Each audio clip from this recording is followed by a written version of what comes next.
Assalamualaikum warahmatullahi wabarakatuh. Hari ini kita akan belajar tentang vektor ya. Sebelum belajar, mari kita berdoa dulu agar ilmu yang kita peroleh bermanfaat dan mudah diberi pemahaman. Nah, pada pertemuan awal kita telah membahas tentang besaran dan ada dua besaran berdasarkan arah, yaitu ada besaran skalar dan vektor. Nah, coba kita ingat lagi, apa sih itu besaran vektor? Besaran vektor adalah besaran yang memiliki besar atau nilai dan juga arah. Jadi vektor itu punya nilai dan juga arah, berbeda dengan skalar yang hanya memiliki nilai saja. Nah, cara untuk menyatakan suatu vektor itu ada dua. Yang pertama, dengan memberi tanda anak panah di atas huruf. Contohnya di sini huruf A ya dengan tanda anak panah di atasnya, atau F ya dengan tanda anak panah di atasnya. Ini berarti apa ya yo? Yang A ini berarti percepatan ya. Kemudian yang F ini adalah gaya. Nah, itu cara yang pertama. Cara yang kedua adalah dengan menulisnya dengan dicetak tebal atau bold. Ini biasanya dalam penulisan di buku ya. Pada buku cetak itu tidak melulu ditulis dengan anak panah, tapi lebih sering dengan dicetak tebal ya atau bold. Nah, lanjut. Sebuah vektor digambarkan dengan sebuah anak panah ya, yang terdiri dari pangkal dan ujung. Satu, panjang anak panah menyatakan besar vektor. Kedua, arah anak panah dari pangkal ke ujung menyatakan arah vektornya. Nah, perhatikan gambar berikut ya, ada tiga vektor di sini, ada vektor B, vektor A, dan vektor C. Kita perhatikan untuk vektor yang pertama, yang vektor B dulu ya. Di sini coba kita lihat panjang anak panah, kemudian arah anak panahnya. Panjangnya kita bisa lihat dari garis-garis yang di skala ini tuh ada 4 ya, menunjukkan besar vektornya itu 4 satuan dengan arahnya ke atas ya atau ke utara untuk vektor B. Kemudian bagaimana dengan vektor A, Bu? Panjang anak panahnya coba kita lihat nih, ada berapa garis? Ada 6 ya, atau bisa kita sebut besarnya 6 satuan dengan arahnya itu ke kanan atau ke timur ya. Ini untuk vektor A. Kemudian bagaimana dengan vektor C? Vektor C ini besarnya itu 2 satuan dengan arahnya ke tenggara. Nah, coba lihat vektor yang ini lagi, vektor A lagi, nggak apa-apa ya. Mungkin akan banyak disebut vektor A di sini. Kita lihat nih, vektor A itu panjangnya segini ya, dengan arahnya ke atas. Kemudian bagaimana dengan vektor 2A? Vektor 2A itu arahnya sama dengan vektor A, namun panjangnya 2 kali dari panjang vektor A. Bisa dipahami ya? Jadi vektor A adalah panjangnya segini ya dengan arahnya ke atas atau utara. Kemudian untuk vektor 2A-nya dengan arah yang sama dengan vektor A dan panjangnya 2 kali dari vektor A. Bisa dipahami ya? Lanjut. Nah, di sini ada contoh, tetapkan sumbu X positif sebagai acuan dan ambil skala 3 cm mewakili 15 meter. Atau mudahnya saja kita diminta untuk menggambarkan sebuah vektor ya, dengan ada panjangnya 3 cm dan 4 cm, ada dua vektor. Lukis vektor-vektor perpindahan berikut ini. Yang pertama ini ada vektor A ya, ini karena dicetak tebal kita tahu bahwa ini menyatakan sebuah vektor. Panjangnya itu 15 meter dengan sudutnya min 20 derajat, dan vektor B itu panjangnya 20 meter pada 40 derajat. Pertama kita lihat yang B-nya dulu ya. Vektor B di sini dengan panjangnya 20 meter, tadi dibilang kalau diwakili dengan 4 cm ya, digambarkan sepanjang 4 cm, mempunyai arah 40 derajat. Nah, kita tahu bahwa acuannya adalah sumbu X positif. Kita gambar dulu sumbu X positif ya. Garis secara horizontal ya, mendatar. Kemudian kita buat sudut 40 derajat. Di sini perlu diperhatikan, untuk membuat sudut positif itu kita berlawanan arah jarum jam. Nah, jadi yang tadinya di sini 40 derajat berlawanan arah jarum jam. Nah, segini ya menggunakan busur atau ini bisa kira-kira ya. 40 derajat. Kemudian gambarkan vektornya. Nah, digambarkan vektornya dengan pangkalnya di sini ya, sepanjang 4 cm. Inilah vektor B ya. Vektor B dengan panjang 20 meter yang diwakili 4 cm mempunyai sudut 40 derajat dari sumbu X positif. Nah, selanjutnya untuk vektor yang A sama ya, kita buat dulu sumbu X positifnya ini sebagai acuan, kemudian kita gambarkan minus 20 derajat. Berarti karena ini negatif, kita membuatnya searah jarum jam. Kita buat sudut di sini 20 derajat ya, searah jarum jam. Kemudian kita gambarkan vektor A-nya ini 15 meter yang diwakili dengan 3 cm. Jadi inilah vektor A ya, dengan panjang 3 cm yang membentuk 20 derajat atau minus 20 derajat dari sumbu X positif. Bisa dipahami ya cara menggambarkan vektor. Selanjutnya, di sini ada penjumlahan dan pengurangan vektor. Nah, kita akan menyebut di sini dengan resultan vektor. Apa sih itu resultan vektor? Resultan vektor itu dapat dicari dengan menghubungkan pangkal vektor awal dengan ujung vektor akhir. Di sini terlihat bahwa ada gambar-gambar vektor nih. Jadi kita ingin mencari resultan vektor dengan cara grafis atau dengan gambarnya. Di sini terlihat mungkin ada 3 ya, ada cara segitiga, cara jajar genjang, atau cara poligon. Tapi sebenarnya secara sederhana itu hanya ada 2, ada poligon dan jajar genjang. Nah, untuk segitiga misalnya saja ya, segitiga dan poligon ini caranya sama, hanya saja yang membedakan untuk segitiga itu hanya 2 vektor, sedangkan untuk poligon itu lebih dari 2 vektor, bisa 2, maksud ibu bisa 3, 4, 5, dan seterusnya. Tapi caranya sama. Nah, kita coba lihat untuk yang cara segitiga dulu. Pertama adalah tekniknya dengan cara poligon atau segitiga itu sambung menyambung ya. Jadi pertama kita gambarkan vektor yang pertama, di sini ada vektor A. Kita lukiskan dulu vektor yang pertama. Kemudian vektor yang kedua itu disambungkan dengan vektor yang A, atau secara teraturnya bilang kalau ujung pangkal vektor yang kedua ini dimulai dari ujung vektor yang pertama ya. Kita gambarkan vektor A, kemudian pangkal vektor B ini dimulai dari ujung vektor yang A gitu. Jadi disambung antara vektor A dan vektor B. Kemudian resultannya gimana, Bu? Resultannya adalah pangkal dari vektor yang pertama atau vektor A ini sampai dengan ujung vektor yang kedua. Nah, di sini ya resultannya berarti A ditambah B, seperti itu. Nah, untuk yang poligon lihat ya. Pertama di sini berarti ada contohnya itu di sini ada 3 vektor ya, ada vektor A, B, dan C. Kalau tadi kan hanya 2 tuh, A dan B.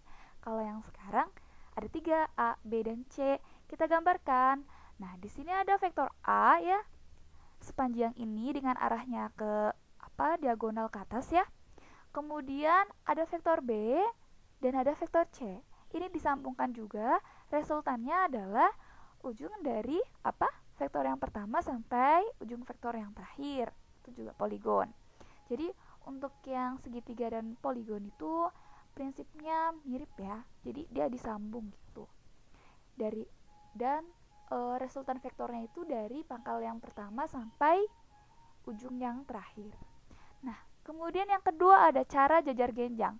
Cara jajar genjang adalah dengan membuat 2 vektor yang pangkalnya saling berimpit. Di sini ada vektor A dan vektor B. Kita buat pangkal kedua vektornya itu saling berimpit ya. Pertama adalah dengan membuat 2 buah vektor yang pangkalnya saling berimpit. Selanjutnya kita membuat sebuah jajar genjang dengan 2 vektor tadi sebagai sisinya. Jadi kita buat garis tipis-tipis di sini, garis putus-putus ya, sampai membentuk sebuah jajar genjang. Sudah kan terbentuk sebuah jajar genjang?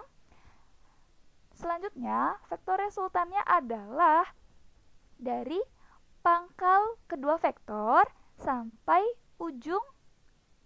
Jadi vektor resultannya itu diagonal jajar genjangnya dari pangkal yang dimulai dari pangkal kedua vektor sampai ujung ya. Jadi ini adalah vektor resultan untuk dengan cara jajar genjang. Bisa dipahami ya. Jadi ada cara poligon atau segitiga dan cara jajar genjang. Lanjut, tadi kan penjumlahan. Nah, sekarang kita akan mengenali pengurangan vektor. Pengurangan vektor adalah penjumlahan kedua vektor yang salah satunya berbalik arah. Jadi di sini ada vektor A ditambah dengan vektor B. Namun vektor B-nya ini berbalik arah atau berlawanan arah gitu ya. Jadi itu bisa dibilang sebagai pengurangan vektor.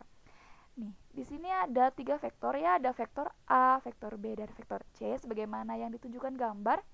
Kita yang pertama, kita kenali lagi. Tadi gimana kalau vektor resultan A plus B? Seperti ini ya. Ini dengan cara apa? Segitiga, oke. Nah, pertama kita gambarkan dulu nih. Vektor A-nya sebesar ini ya ke arah atas atau utara. Kemudian kita gambarkan juga yang vektor B-nya. Gambarkan vektor B-nya. Kemudian resultannya adalah dari pangkal vektor A ya sampai ujung vektor B. Ini adalah vektor resultan untuk A plus B. Nah, selanjutnya yang kedua. Yang ditanya adalah vektor A dikurang vektor B. Tadi sudah dibilang kalau minus vektor itu adalah dengan besar yang sama namun arahnya yang berlawanan. Sekarang kita gambar lagi yang vektor A-nya. Vektor A-nya tetap kan, bukan minus A. Jadi tetap vektor A sama seperti yang diketahui di soal, yaitu ke arah atas. Kemudian min B-nya itu adalah, tadi kalau vektor B itu ke arah kanan, sekarang min B berarti ke arah kiri dengan besarnya yang sama dengan vektor B. Paham ya? Selanjutnya, resultannya berarti ini ya, vektor A dikurang B. Oke? Bisa dipahami? Selanjutnya yang ketiga, tentukan vektor resultan dari A min C.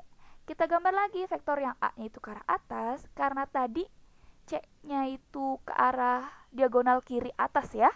Berarti min C-nya itu yang diagonal kanan ke bawah. Jadi berlawanan arah dengan besarnya yang sama dengan vektor C.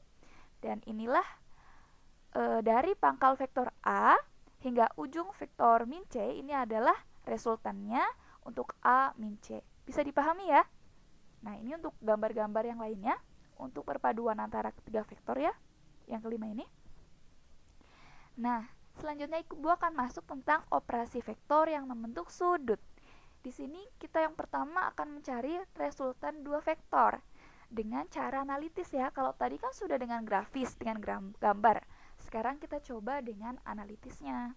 Nah, resultan vektor dihitung menggunakan persamaan kosinus. Resultan vektor untuk A plus B, di sini resultannya itu A dikuadratkan ditambah B dikuadratkan plus minus 2AB cos theta. Kenapa Bu plus minus? Karena kalau misalnya di sini A min B, maka pakainya min. Kalau di sini plus berarti plus, tergantung yang diminta. Kalau A plus B berarti di sini plus ya.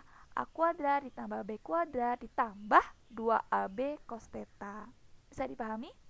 Selanjutnya, arah resultan dihitung terhadap sumbu X dapat dihitung dengan persamaan sinus. Nah, di sini kayak perbandingan gitu. Jadi di sini kan A nih, vektor A. Dia berhadapan dengan apa? Di sini kan beta ya. Jadi sin beta sama dengan B-nya ini sin alfa ya, sama dengan R-nya ini adalah sin gamma. Bisa dipahami ya? Ini jadi kayak persamaan sinus yang pokoknya yang sisi ya, sisi per sudut hadap gitu. Kemudian ini sisi yang B, sudut hadapnya itu kan yang alfa, kemudian sisi yang R ini sudut di hadapannya itu yang gamma. Bisa dipahami ya? Lanjut. Di sini yang kedua ada, kalau tadi kan untuk resultan dua vektor, sekarang untuk resultan yang lebih dari dua vektor. Di sini misalnya digambar ada 3 nih, ada vektor A, vektor B, dan vektor C. Gimana Bu caranya? Nah, untuk lanjut ke sini kita perlu mengenali dasar dulu. Ada tentang persamaan trigonometri. Misalnya aja ada sebuah segitiga ABC, perhatikan ya segitiganya. Nah, dengan sudut alfa itu ada di titik A. Nah, untuk persamaan trigonometri, kita harus mengenal sin, cos, dan tan. Pertama, sin. Di sini kan sudutnya alfa ya. Kita cari sin alfa. Untuk sin adalah demi, depan dibagi miring. Depan dari sudut alfa ini apa? Yaitu A ya. Kemudian miringnya adalah C. Maka kita tulis sin alfa sama dengan A per C. Oke, bisa dipahami? Lanjut, kedua yaitu cos. Cos alfa. Cos alfa ya. Cos alfa adalah sami, yaitu samping dibagi miring. Samping dari sudut alfa ini apa? Yaitu B. Kemudian miringnya adalah C. Maka cos alfa sama dengan B per C. Oke, lanjut. Yang ketiga, ada yang namanya tan alfa. Tan alfa adalah desa. Depan dibagi samping. Depan dari sudut alfa ini adalah A, kemudian sampingnya adalah B. Maka tan alfa sama dengan A per B.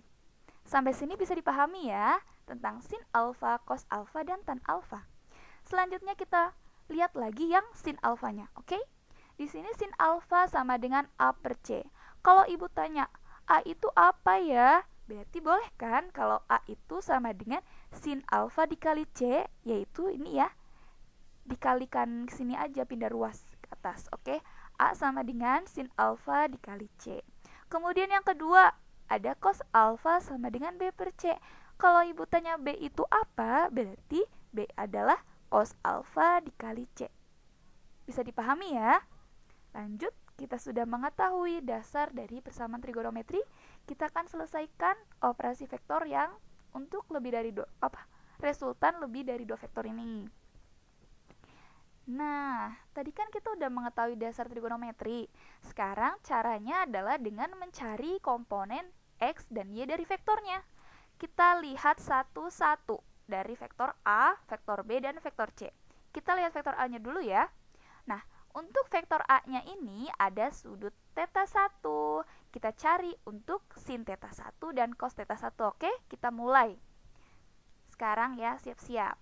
Untuk sin θ 1, coba. Sin adalah demi. Depan dari sudut θ 1 ini apa? Coba. Yaitu AY ya. Kemudian miringnya adalah A. Jadi bisa kita tulis kalau sin θ 1 sama dengan AY per A. Bisa dipahami ya? Sin tadi adalah demi, depan dibagi miring. Depan dari sudut θ 1 adalah AY dan miringnya adalah A. Sehingga sin θ 1 sama dengan AY per A. Kalau ibu tanya AY itu apa? AY itu bisa ditulis dengan A dikali sin θ 1. Sampai sini paham ya? Lanjut. Kita udah dapat sin, sekarang kita cari cosnya. Cos θ 1. Cos θ 1 berarti samping dibagi miring. Samping dari sudut θ 1 ini adalah AX ya. Ini AX ini sama dengan juga ada di sini gitu. Paham ya? Jadi kalau diproyeksikan itu AX itu bisa di bawah, bisa di atas ya.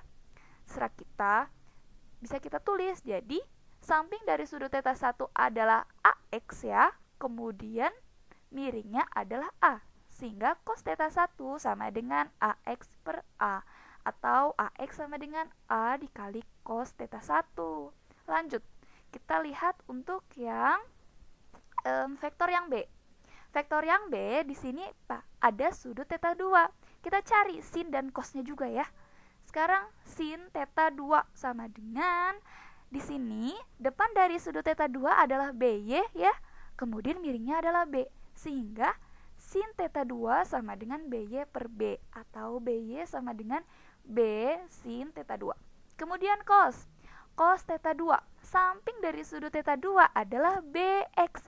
Kemudian miringnya adalah B. Sehingga cos θ 2 sama dengan BX per B. Atau BX sama dengan B dikali cos θ 2. Next, yang ketiga yaitu vektor C. Kita lihat di sini di vektor C itu ada sudut θ 3. Kita cari sin dan cosnya juga, oke? Pertama, untuk sin θ 3, depan dari sudut θ 3 adalah CY, kemudian miringnya adalah C. Sehingga sin θ 3 sama dengan CY per C, atau CY-nya adalah C C dikali sin theta 3. Kemudian cos theta 3. Cos theta 3, samping dari sudut theta 3 ini adalah CX ya. Kemudian miringnya adalah C.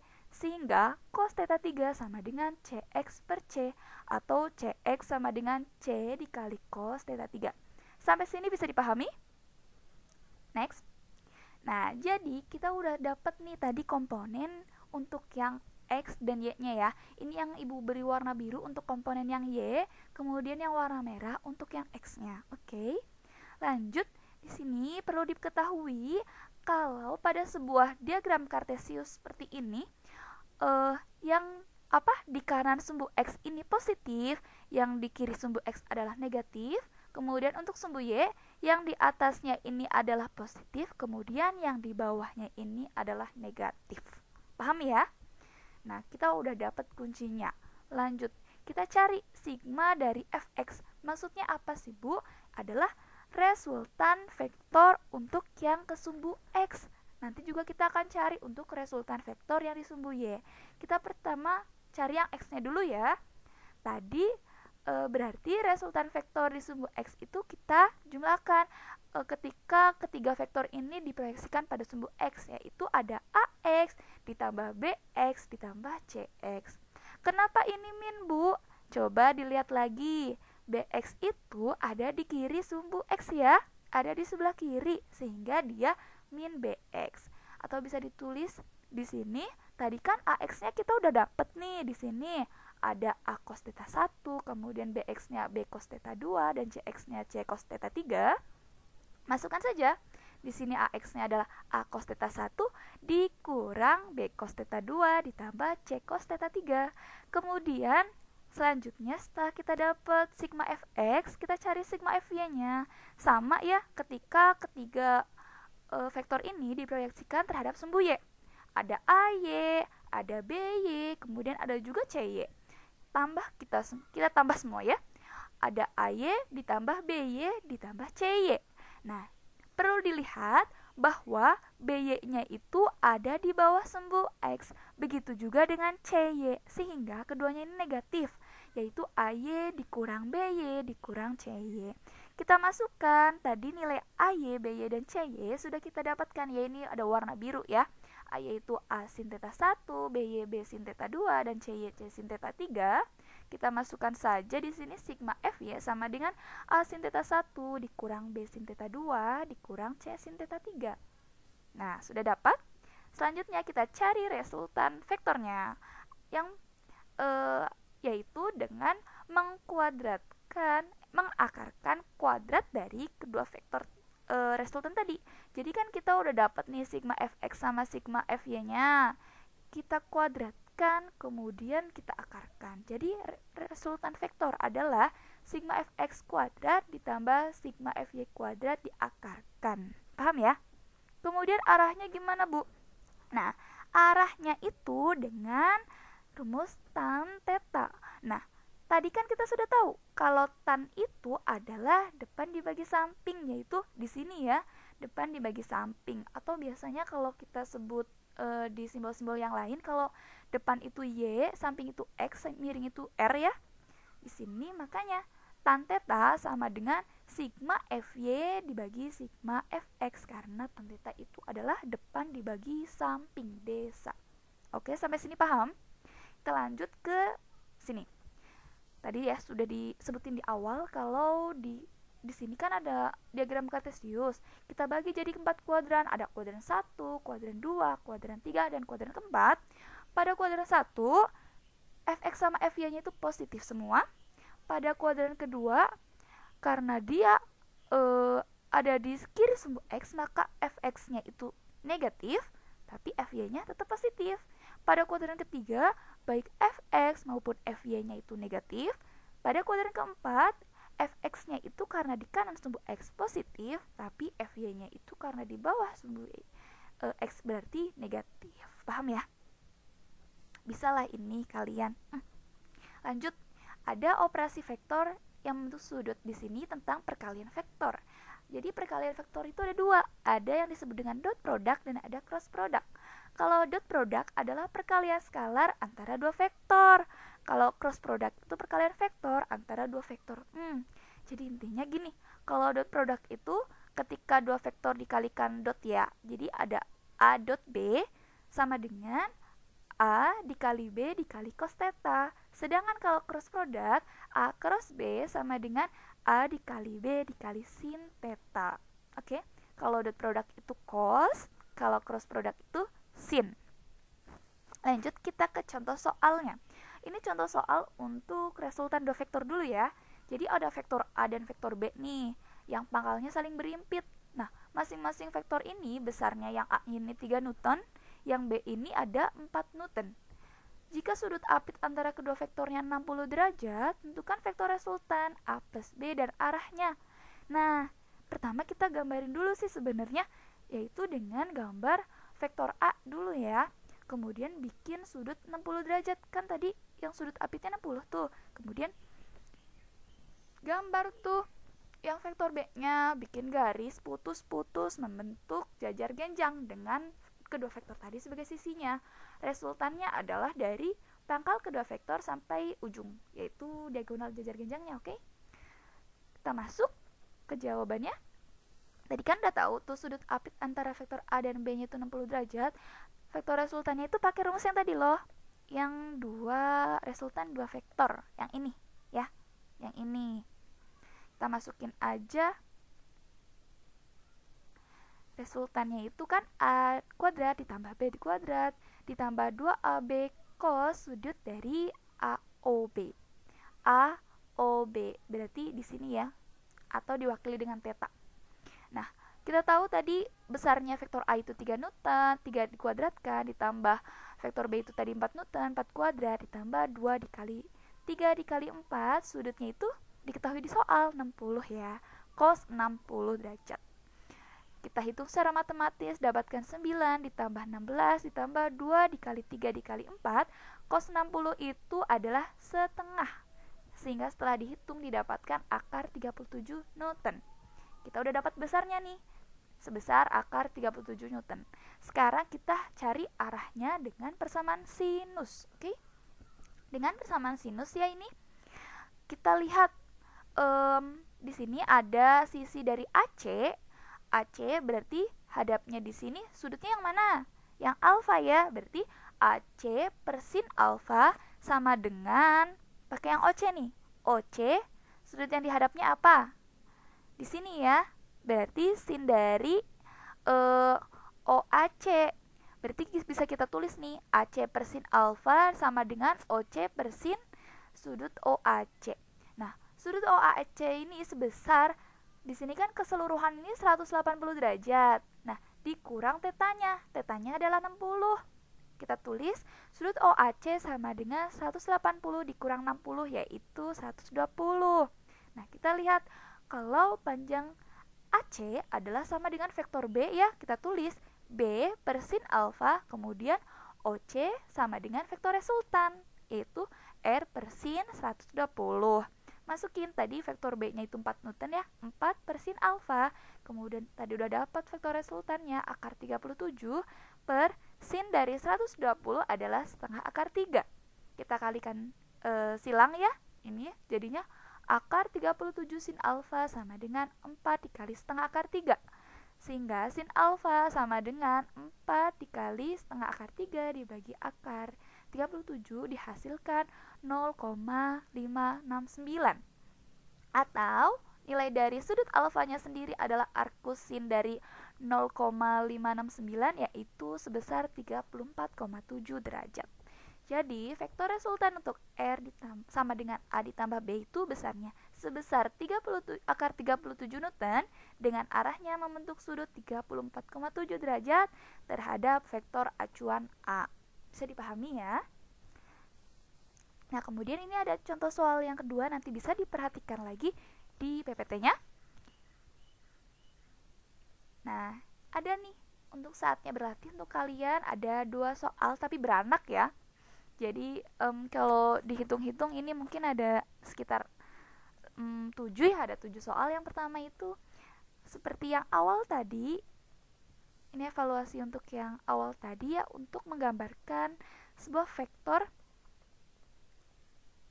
yang ini ya, untuk yang tetapkan X positif sebagai acuan yang seperti itu, kalian diminta untuk melukiskan sebuah vektor.